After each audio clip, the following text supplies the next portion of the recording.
আমি আমার সাবজেক্টের দিকে যাচ্ছি। আমার সাবজেক্ট হলো কবর। বলুন কি? মৃত্যু এবং মৃত্যুর যন্ত্রণা এবং কবরের আযাব। মৃত্যুর যন্ত্রণা এবং কবরের আযাব। আমার পীর সাহেব কেবলা বলেন, বাবারে, গাউসে পাকের দরবারের কুকুরের পাওয়ার জংলার বাঘের চেয়ে অনেক বেশি। গাউসে পাকের দরবারের কুকুরের পাওয়ার জংলার বাঘের চেয়ে, যে দরবারের কুকুরের পাওয়ার বাঘের চেয়ে বেশি হয়, এই দরবারের আল্লাহর বন্ধুর পাওয়ার কত হবে? ধরা পড়েন নাই তো? মুনকির নকিরে জিগায়েন গাউসে পাকের পাওয়ার কত। এমন ভাবে ধরার পরে বলতেছেন, কি ব্যাপার? কই তোমরা বারবার খালি কো আমার রবকে রবকে, যে রবের প্রেমে দেহটা জ্বালিয়ে দিলাম, আজকে আমার জিগাও রবকে। তোমাদের সালাম কালাম কই? কারণ যেই নবী সৃষ্টি না হইলে জগৎ সৃষ্টি হতো না, তোমরাও সৃষ্টি হতে না। এই নবীর উত্তম আদর্শ হলো আগে সালাম দেওয়া। বলুন, আগে কি দেওয়া? আজকে সেই নবীর আদর্শটুকু আমাদের কাছে নাই। আজকে একটু লেখাপড়া শিখলে, বড় বড় হাফ প্যান্ট পরলেই, দাঁড়াইয়া প্রস্রাবের সাপ হইলেই ভদ্রতা বজায় রাখে, অফিস আদালতে গেলেই ডাক দেয় বস, গুড মর্নিং, গুড নাইট। তোমাদের লজ্জা থাকা উচিত মুসলমানের সন্তান। যারা তোমাদেরকে গুড মর্নিং গুড নাইট শিখাইছে, তারাই আজকে ইরাকের জমিনে এসে আমাদের মা বোনদেরকে ইজ্জত মারতেছে। যারা তোমাদেরকে গুড মর্নিং গুড নাইট শিখাইছে, তারাই মুসলমানদেরকে পাখির মতো গুলি করে করে মারতেছে। আজকে তাদের প্রতিশোধ নিতে গেলে মুখে তালা লাগাইতে হবে। তাদের আদর্শ আর আমরা ব্যবহার করব না। যেই নবীর আদর্শ গাউসে পাক কবরে গিয়েও ব্যবহার করে, আজকে সেই গাউসে পাকের স্মরণে শুধু মাহফিল করলেই চলবে না, এই আদর্শগুলো আমাদের মধ্যে আনতে হবে। রাজি আছেন না? পত্রিকায় মার্কিন বাহিনী দ্বারা নির্যাতিত, ইহুদি খ্রিস্টান দ্বারা নির্যাতিত আমাদের মা, আমাদের বোন, ইরাকের আবু গারিব কারাগার থেকে একটা মহিলা চিঠি লিখছে, চোখের পানি দিয়ে কাঁদতে কাঁদতে। চিঠিটা পত্রিকায় ছাপানো হয়েছে। বলতেছেন মহিলাটা, পৃথিবীতে কোনো মুসলমান নাই, কেন আমাদের খোঁজ খবর নাই না? আমরা আজকে ইহুদি খ্রিস্টান দ্বারা নির্যাতিত। যদি পারে কিছু করুক, না হয় দোয়া করুক, আমরা যেন মরে যাই। যারা আমাদের মা বোনদের ইজ্জত নষ্ট করছে, তাদের আদর্শ আমাদের কাছে। বলুন, যদি এই নবীর শাফায়াত পেতে চান, বিপদে যদি গাউসে পাককে পাশে পেতে চান, এই ইহুদি খ্রিস্টানদের আদর্শ গুড মর্নিং গুড নাইট আর আমরা ব্যবহার করব। কালকার থেকে আমাদের আমলে কি আসবে? সালাম। আগে কি আসবে? আল্লাহু আকবার। হযরত আলী রাদিয়াল্লাহু তাআলা আনহুর জীবনী খুললে পাবেন, হযরত আলী একদিন স্বপ্নে দেখে বিরাট বড় যেই বাগান, দেখা যায় না এত বড় ফুল ফলের বাগান, কিন্তু বাগানের মাঝখানে একটা স্বর্ণের আসন। আসনটা এত সুন্দর, পাশে একজন ব্যক্তি পাহারা দিচ্ছে আসনটাকে। হযরত আলী বলতেছেন, কিরে ভাই, তুমি এত বড় বেয়াকুব, এমন সুন্দর আসন কেউ নাই, কার জন্য পাহারা দিচ্ছ? তুমি তো বসতে পারো, বসো না। ওই লোকটা বলেন, আলী, আমি তো তোমাদের মতো কোনো মানুষ না, আমি হলো আল্লাহর ফেরেশতা। আল্লাহ নির্দেশ দিয়েছেন এই বেহেশতের বাগানের ভিতরে এই আসনটাকে পাহারা দাও। হযরত আলী বলেন, তাহলে এই আসনে বসবে কে? ফেরেশতা বলেন, আলী, এই আসনে ওই ব্যক্তি বলবে আখিরি নবীর উম্মতগণের মধ্যে যে আগে সালাম দেয়। এই আসনে ওই ব্যক্তি বসবে যে আগে সালাম দেয়। আমার নবী বলেছে, আমার উম্মতের মধ্যে ওই ব্যক্তি উত্তম হবে যে আগে সালাম দেয়। নবীর কথা ঠিক আছে কিনা বলুন তো?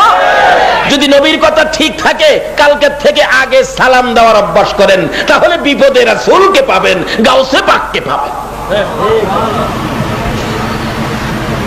কিছু বাড়িতে নেন বাবা, যে দেশে আসছেন, এদেশের সিস্টেম হলো মানুষ আসতে পারে, থাকতে থাকতে, কিন্তু কোটি কোটি টাকা রোজগার করতে পারে, যাওয়ার সময় 10টা পাই নিতে পারে। কিভাবে নিবেন? নেওয়ার তো সিস্টেমই নাই। আমরা টাকা পয়সা রাখার জন্য জামা কাপড় বানাইলে বলুন, টাকা পয়সা রাখার জন্য কি দেই? কয় না কি দেই? কি পকেট? পকেট। দেখবেন দর্জিকে না বললেও টাকা রাখার পকেট কি। এক বেচারা ছাত্র মানুষ এক বুড়া দর্জির কাছে জামা দিয়েছে শার্ট বানাইতে। বুড়া মানুষ বেচার চোখে কম দেখে, খেয়াল শক্তি কমে গেছে, রোজগার করার মতো কোনো ছেলে নাই, বিদায় নিজের পেটের দায়ে নিজেই বুড়া বয়সে কষ্ট করে। আপনাদের কষ্ট হবে না তো? 1 ঘন্টা সময় দিবেন না?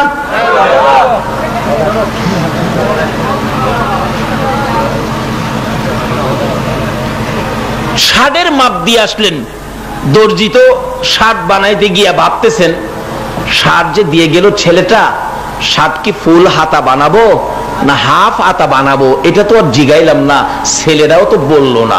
অবশেষে শার্ট বানাইতে গিয়ে 1 হাত দিছে ফুল আর 1 হাত দিছে হাফ। কি করব বলে নাই, যখন দুটো দেই দেখা যাক কোনটা ঠিক হয়। বানাইয়া হ্যাঙ্গারে ঝুলাই রাখছে শার্ট, একটা ছোট একটা বড় বাতাসে ঝুলে। ছাত্র তো শার্ট নিতে আইছে, চাচা আমার শার্ট হইছে? হ্যাঁ বাবা হইছে। কই? ওই যে। ওইটা কি শার্ট বানাইলেন? একটা হাত বড় আর একটা ছোট। কো বাবা তুমি তো বলো নাই কোন হাত দিব, বিদায় 2টা দিছি, তোমার যেটা পছন্দ সেটা ফালাই দাও। কইতে পকেট দিলেন না, টাকা পয়সা রাখবো কই? পকেট দিছি তো। পকেটের কথা না বললেও পকেট দেয় কিনা বলুন তো? আরে মাশাআল্লাহ, আমাদের দেশের দর্জিরা দেখবেন, আমাদের দেশের দর্জিরা পাঞ্জাবি বানাক, শার্ট বানাক, পকেট উপরে একটা দেয় আর একটা আসেনি। আমার এটা এই দেশের বানাইল, হ্যাঁ এটাতে আছে। আবার সৌদির বানানো পাঞ্জাবির মধ্যে নিচের পকেট পায় না, তাহলে বোঝা গেল সৌদিতে নিচের কাম করুন না। বলে হুজুর আমরা দেশও, হ্যাঁ আমরা দেশও আছে বিদায় দর্জিরে না। আমি আল্লাহর কসম করে কই, নিচের পকেটের কথা আমি দর্জিরে কই নাই। আজকে জানি, আজকে হাত দিয়া দিয়ে আছে। এরপরও কিন্তু টাকা পয়সা রাখা যায় না। কি কারণ? আমার বাস স্ট্যান্ডে একদিন এক বেচারা ভদ্রলোক মাথায় হাত দিয়া বসে রয়েছে। জিজ্ঞাসা বাবা কি ব্যাপার, মাথায় কি কোনো ব্যথা হইতেছে? না হুজুর ব্যথা না তো। কি বাসের থেকে 14,000 নাই? এই রোগ আসেনি বাংলাদেশও? থাকলে ভালো কথা। আখিরি নবীর উম্মত যদি হতে চান, এই রোগ ছেড়ে দিতে হবে। কি বলেন, ঠিক কিনা? আচ্ছা, এই নবী পাওয়ার পরে আর কোন পাওয়ার দরকার আছে? আবু বকরের জীবনী খুলুন। আবু বকর নিজের ঘরে যা ছিল রে সব আমার নবীর জন্য বিলীন করে দেয়। একদিন আমার নবী মসজিদে নববীর বারিন্দায় গায়ের চাদর মুবারক বিছাইয়া ডাকতেছে, ও আমার আদরের সাহাবীরা, তোমরা আমাকে কে কি দিয়া খুশি করবা জানতে চাই। এমনি সাহাবীরা দৌড়ে বাড়িতে গেলেন, যা যা পাইছে সব নিয়ে দৌড়। বিবি জিগাই, স্বামী গো পাগলামি করতেছো কেন? ও বিবি তুমি কি খবর পাও নাই রাসূলকে খুশি করতে হবে বিদায়? পাইয়া দৌড় দিলাম। কি আনছো? ইয়া রাসূলুল্লাহ, ঘরে যা ছিল অর্ধেক রাখলাম, অর্ধেক নিয়ে আসলাম। তুমি কি আনছো? হুজুর 4 ভাগের 3 ভাগ রাখলাম, 1 ভাগ নিয়ে আসলাম। তুমি কি আনছো? হুজুর 4 ভাগের 3 ভাগ নিয়ে আসছি, 1 ভাগ রাখছি। সকলের পরে আসবে আবু বকর। আমার রাসূল বলেন, দেখি রে আমার আবু বকর কি আনবে। আবু বকর বলেন, ঘরের ভিতরে যাইয়া রুমালটা বিছাইয়া তালাশ করি, ঘরে কিছুই নাই, নবীর প্রেমে সব বিলীন করে দিয়েছি। অবশেষে পাইলেন একটা ছোট্ট গ্লাস, নিমকদানি, তরকারির চামিচ, 4 কাপ, 4 পিরিচ, এগুলি গাঠুরি বানতেছে। আবু বকরের বিবি দৌড়ে এসে সামনে দাঁড়াইয়া ডাকে, স্বামী শুনেছি রাসূল বলে গায়ের চাদর মুবারক বিছাইয়া সাহায্যের হাত বাড়াইছে। হ্যাঁ বিবি তাই তো করেছে। স্বামী গো, মদিনার মহিলারা বলে কানের অলংকার, গলার হার খুলে খুলে নবীর রুমালে দিয়েছে। স্বামী আমার মন চায় নবীর রুমালে কিছু দিতে, তুমি সব প্যাকেট করে ফেলেছো। একটা গ্লাস নিলাম হাতে, স্বামী গো এই গ্লাসটা আমার নামে নবীর রুমালে দিও। আবু বকর বলেন, বিবি আমি তো সব আমি দেব বলে নিয়ত করে প্যাকেট করে ফেলেছি, এখান থেকে আর কাউরে দিতে রাজি না। আবু বকরের বিবি বলেন, স্বামী গো, তাহলে একটু সময় দাঁড়াও, আমি নবীকে খুশি করব, আমি নবীর ভালোবাসা দেখাবো। কি করবি? আবু বকর বলেন, আমি যখন দাঁড়াইলাম, আমার বিবি বিছানার থেকে খেজুর পাতার চাটাই টাইনা বাহির করে খেজুর পাতার চাটাই পরনে লাগাইয়া পরনের কাপড় টাইনা খুলতেছে। আল্লাহু আকবার বলো। আবু বকর বলেন, বিবি খেজুর পাতার পোশাক পরে কি করতেছো বলো না, আমি শুনি। স্বামী, খেজুর পাতার চাটাই পরনে লাগাইয়া আমি পরনের কাপড় খুলতেছি, নবীর রুমালে দান করে দিব। আবু বকর দুইটা চোখের পানি ছেড়ে দিলেন। রে বিবি, তোমার কি মন চায় পরনের কাপড় খুলে আমার নবীর দেওয়ার জন্য? আবু বকরের বিবি একটা চিৎকার মারছে, স্বামী গো, শুধু পরনের কাপড় নয় গো স্বামী, আমার দি মন চায় কলিজাটা খুইলা নবীর রুমালে দিতে। আমার আল্লাহ বলেন, রে ফেরেশতারা সুর, আমার বন্ধুর জন্য আবু বকরের বিবি কত পাগল হয়ে গেছে। এবার পরনের কাপড় খুলে দিলে গাটুরি বানাইয়া আবু বকর ঘরে যা ছিল কিছুই নাই, সব নিয়ে আমার নবীর সামনে হাজির। আমার নবী বলেন, আবু বকর কি আনছো? আমার আবু বকর কি আনছো? আবু বকর বলেন, হুজুর ঘরে যা ছিল সব নিয়ে আসছি, কিছুই রাখো নাই। আবু বকর বলেন, আল্লাহর নবী গো, রাখছি গো, আল্লাহ আর আল্লাহর রাসূলকে ঘরে রাইখা আমি সব বিলীন করে দিয়েছি। নবী বলেন, আবু বকর এই পুরান কাপড়। এমনি জিবরাইল খেজুর পাতার পোশাক পরে নবীর সামনে হাজির। ইয়া রাসূলুল্লাহ, আল্লাহর সালাম গ্রহণ করুন। আমি জিবরাইলের সালাম গ্রহণ করুন। রাসূল বলে, রে সালাম যে গ্রহণ করব, তোমার বেহেশতি পোশাক কোথায়? তুমি দি খেজুর পাতার পোশাক পরছো। জিবরাইল বলেন, হুজুর শুধু আমি না, আরশ বহনকারী ফেরেশতা সহ জান্নাতের হুরিরা সহ আজকে খেজুর পাতার পোশাক।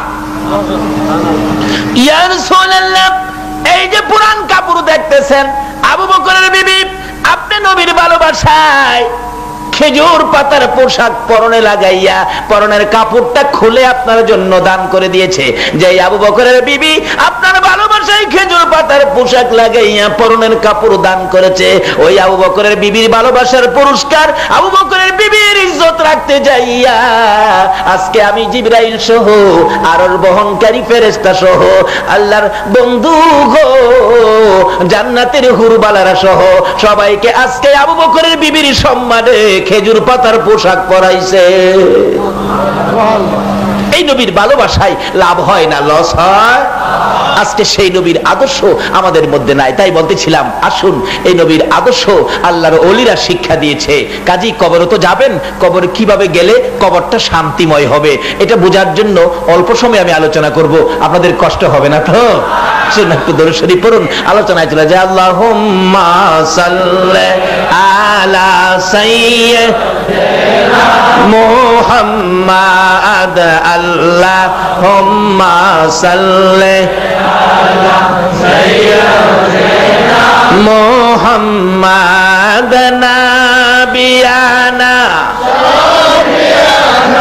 মাওলানা মুহাম্মাদ নাবিয়ানা শাফিয়ানা মাওলানা দেবানিশি মনের আমার আর দিও না যন্ত্রণা, দেবানিশি মনের আমার আর দিও না যন্ত্রণা।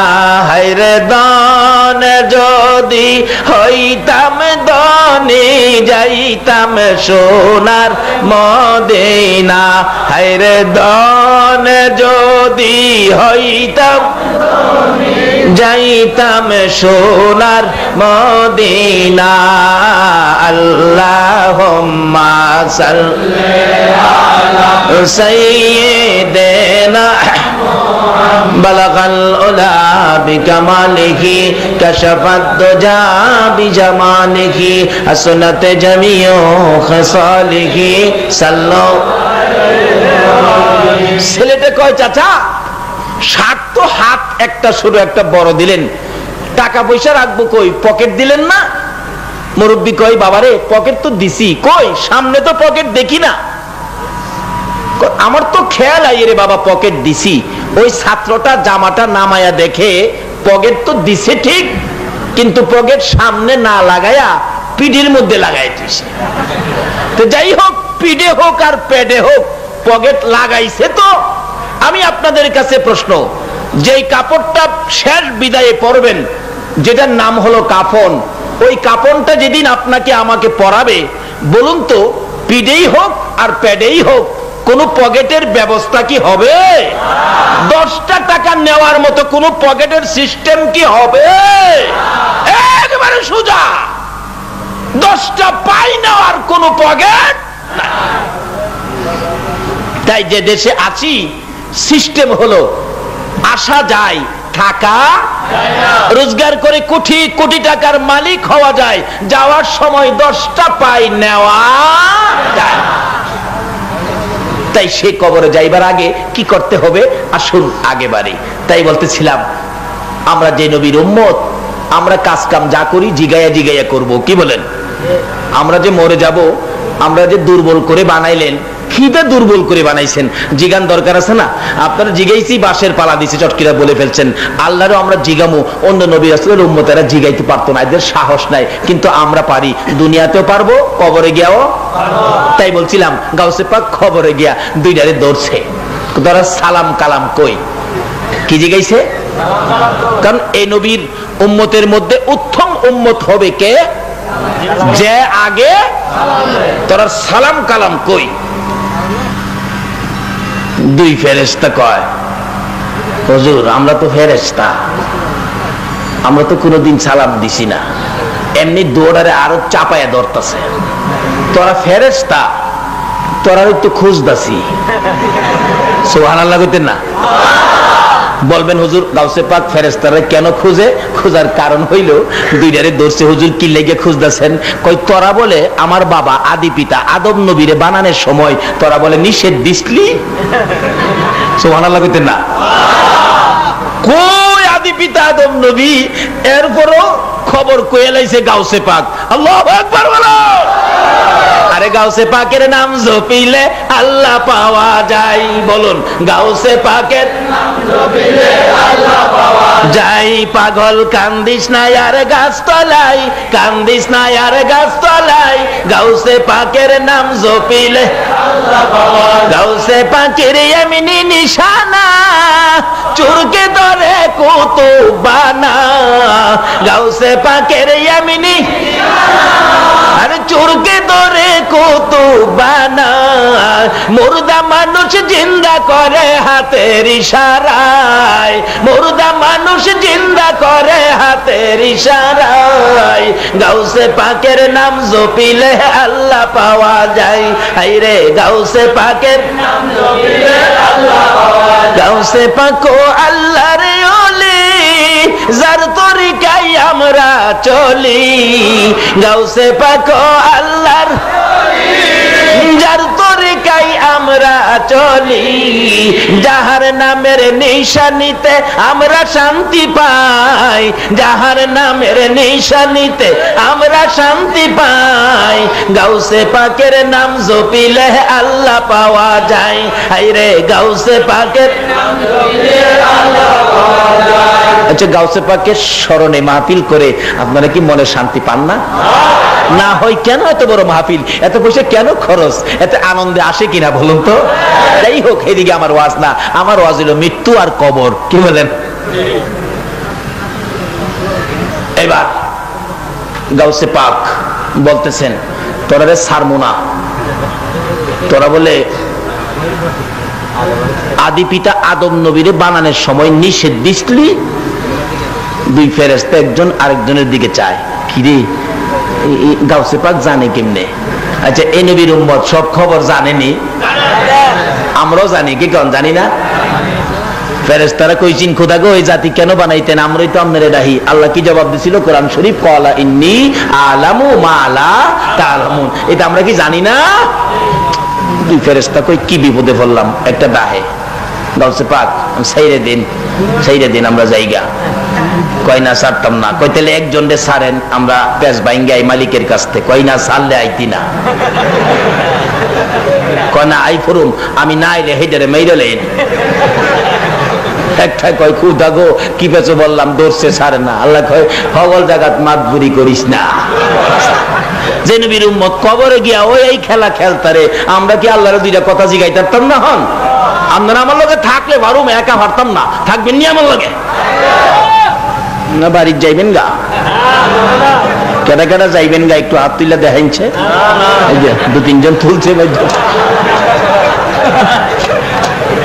আসলে বুঝে নাই কি গান, এর লেগে কোনো অপরাধ হইছে না। তবে ফেরেশতারা কইতেছে খুদা গো এত বড় বরকতের মাহফিল তিয়ারা বলে দুইজন হাত তুলছে বাড়ির যাবো, এটা কি বেজাল লিখবো? আল্লাহ কয় চুপ, কি এর বেজাল লিখতি? মনে কর মনে কর, এই নবীর উম্মত দুই চারটে বেজাল করলে এটা সেরা দিবেন।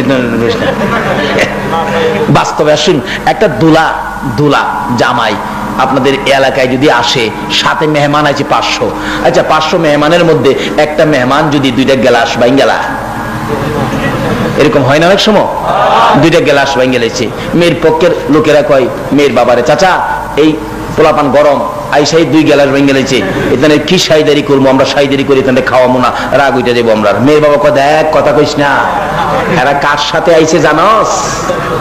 দুলার সাথে আইছে, 2 গ্লাস ভাঙছে, আমি দরকার হয় 4টে কিনা দিমু ডেকোরেটর রে, 4টে কিনা দিমু, কথা কইস না।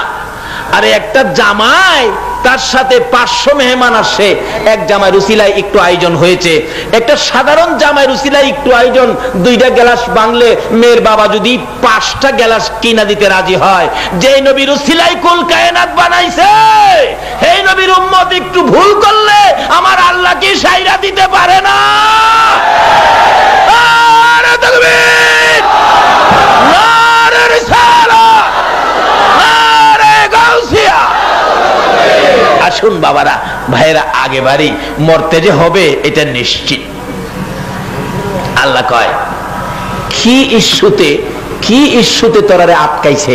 আচ্ছা আল্লাহ জানে না? ফেরেশতারা কয় কোথা গো? আগে বলে সালাম দিছিলাম না, সালাম দিবার লাগিয়া। আল্লাহ কত ঠিকই তো, আমার নবীর উত্তম আদর্শ আগে কি করা। তাই হযরত আলী রাদিয়াল্লাহু তাআলা বলেন এই বাগানের এই আসনটা কে পাবে? ফেরেশতা কয় যে আগে সালাম দেয় সে পাবে। সকালবেলা ঘুম থেকে উঠে আবু বকরের সাথে দেখা হযরত আলী রাদিয়াল্লাহু তাআলা। অন্যদিন হযরত আলী আবু বকরকে সালাম দিয়ে দিতেন, কিন্তু আজকে আবু বকরকে সালাম দিলেন না হযরত আলী। আবু বকর সালাম দিয়ে বললেন হাই হাই, আলী কি সালামের কথা ভুলে গেল নাকি সালাম মদিনার থেকে উঠে গেল? নবীজির কাছে গিয়ে বললেন ইয়া রাসূলুল্লাহ একটা কথা বলতে আসছি। কি কথা? মনে বড় ব্যথা পাইতেছে হুজুর। কি ব্যাপার? হযরত আলী আমাকে প্রত্যেকদিন আগে সালাম দিয়ে দিতেন, কিন্তু আজকে যে আলী আমাকে সালাম দিল না, সালামের ব্যাপারে কি আলী গাফেল হয়ে গেল নাকি সালাম মদিনার থেকে বিদায় হয়ে গেল? এমনি দেখে হযরত আলী আসতেছে, রাসূল ডাক দিলেন আলী এদিকে এসো। হুজুর কেন ডাকছেন? কি ব্যাপার? তুমি প্রত্যেকদিন সালাম দিতে, আবু বকরকে আজকে সালাম দিলে না কেন? হযরত আলী বলেন হুজুর আমি আজকে রাতে স্বপ্নে দেখছি আপনার উম্মতের মধ্যে যে আগে সালাম দেয় একটা বেহেশতের বাগান সহ একটা স্মরণের সম্মানী আসন পাবে। আচ্ছা ইচ্ছে করলে হযরত আলী আগে সালাম দিয়া এই আসনের মালিক হইতে পারতো না? কিন্তু আলী বলেন ইয়া রাসূলুল্লাহ আমি সালাম আগে দিলেই তো আমি মালিক হয়ে যাইতাম, কিন্তু আমি আগে না দিয়া আমার ভাই আবু বকরের মুখ থেকে আগে সালামটা বাহির করাইলাম। এই জন্য ইসলামের জন্য আমার চাইতে বেশি কষ্ট করেছে হযরত আবু বকর। হুজুর আমার চাইতে আপনার ভালোবাসা বেশি দিয়েছে আবু বকর। আল্লাহু আকবার বলুন। আবু বকর আপনাকে বেশি ভালোবাসা দিয়েছে, আপনার প্রেমে মক্কা থেকে সন্তানাদি ছেড়ে হিজরত করে সাপের দংশন খাইয়া আপনার সঙ্গে মদিনায় আসছে। আল্লাহর নবী গো আবু বকর আপনাকে বেশি ভালোবাসা দেওয়ার কারণে আমি ভাবলাম আমি জান্নাতের মালিক না হইয়া হযরতে আবু বকরের মুখ থেকে আগে সালাম বাহির করে ওই জান্নাতের মালিক আমি আবু বকরকে বানাইয়া দিলাম। নবীর সাহাবীরা কি শিক্ষা দিয়ে গেছেন, এক ভাইয়ের জন্য আরেক ভাইয়ের কত দরদ ছিল। এখন আমরা এমন এক জাতি হয়ে গেলাম, মুসলমানের মধ্যে হিংসা বিদ্বেষ ভরে গেছে, কিভাবে একজন আরেকজনকে মাইরা ফালাইয়াম, এই চিন্তাই খালি করি।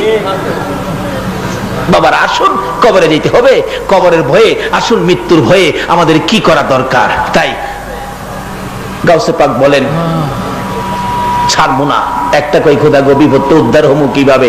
আল্লাহ কয় এক কাম কর, কোন ইস্যুতে আটকাইছে? সালামের জন্য। আগে সালাম জালাস না, চাই সালাম দে। যাই কো হযরত আসসালামু আলাইকুম, কি ব্যাপার হযরত? আল্লাহ কইছে আপনার আগে সালাম দিতাম। কই যা, আমার নবীর উত্তম আদর্শ যখন আমল করছস, যা দুইটারে ছাইরা দিলাম, আর যেন কোনোদিন এদিকে না দেখি। খবরে গিয়াও যে নবীর উম্মত এই ক্ষমতা দেখাইতে পারে, তাইলে আমরা কি দুইটা কথা আল্লাহরে জিগাইতে পারি না? আমরা যে ময়রা জামুগা কইলো, দুর্বল করে বানাইলো, কি দিয়া বানাইছে লন জিগাই, সকলের সাথে আল্লাহ এখন জবাব দিবে। আল্লাহ আমরা কি দিয়া বানাইছেন? আমরা যে দুর্বল, আমরা যে ময়রা জামুগা, কি দিয়া বানাইছেন? কি দিয়া বানাইছেন কোন না? আল্লাহ কইতাছে কোরআন শরীফ, ইন্না খলাকনাল ইনসানা মিন নুতফা, একবারে দুর্বল দুর্গন্ধযুক্ত একবারে নরম জিনিস দিয়া বান্দা করে বানাইছে। তাহলে আল্লাহ যে বলছে আমরা মরতে হবে, বলুন এই কথাটা রাইট কিনা? মরাটা কি পরে মরে যাইবেন, এটা কি এমন মনে করতেছেন? মরার মধ্যে কষ্ট আছে কিনা? আল্লাহু আকবার। সাকরাত যখন শুরু হয়, আল্লাহু আকবার, মানুষ দেখবেন মৌতের সময় অনেকে চোখ থেকে পানি ছেড়ে দেয়, অনেকে দেখবেন আবুল তাবুল কয়। মানুষ কয় ইমুকরে দেখাইছি আবুল তাবুল কইতেছে।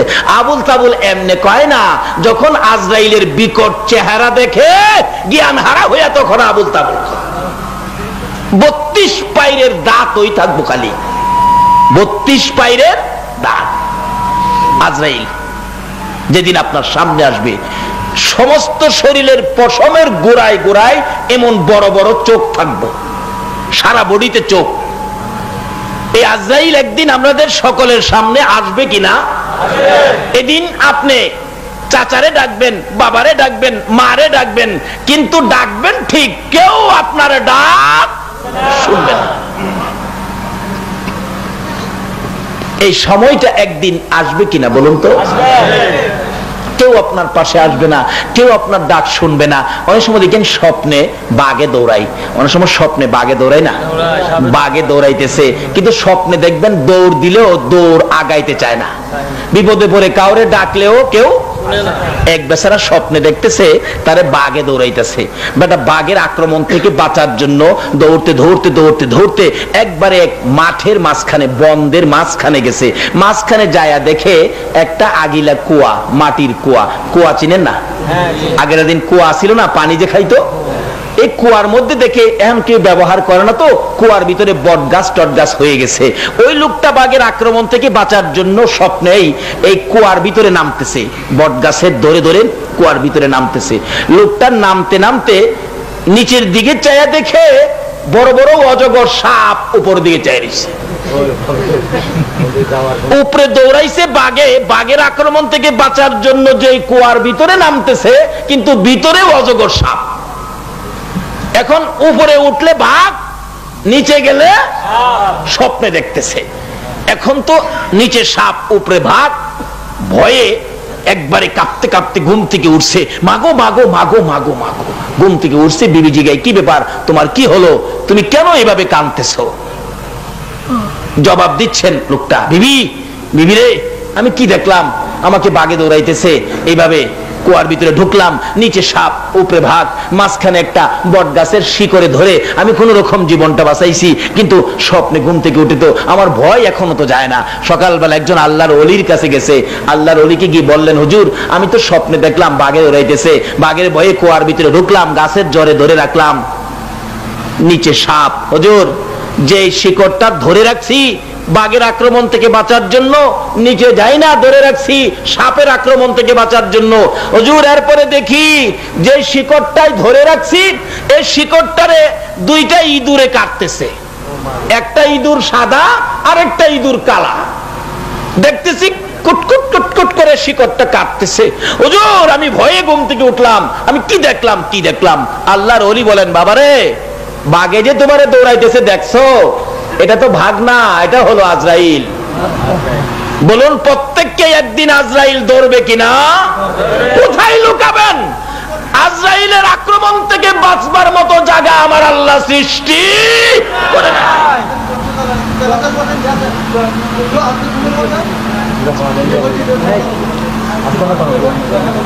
বাবারে তোমরা ওয়াজ বন্ধ করো, আমরা ওয়াজ করতেছি, কি করো? এবার হুজুর কোন কি? হ্যাঁ, আমি যেই শিকড়টার মধ্যে ধরে রাখছি, এই শিকড়টা দুইটাই দূরে কাটতেছে, একটা কালা একটা সাদা। আল্লাহর ওলি বলেন, যে শিকড়টাই তুমি ধরছো এটা হলো তোমার দুনিয়ার হায়াত, এটা হলো দুনিয়ার হায়াত। কিন্তু যে সাদা ইঁদুরটা দেখছো এটা তোমার হায়াতের দিন, আর যেটা কালা দেখছো এটা তোমার হায়াতের রাত। এই হায়াতটা দিনে রাইতে এইভাবে কুটকুট করে কাটতে কাটতে তোমার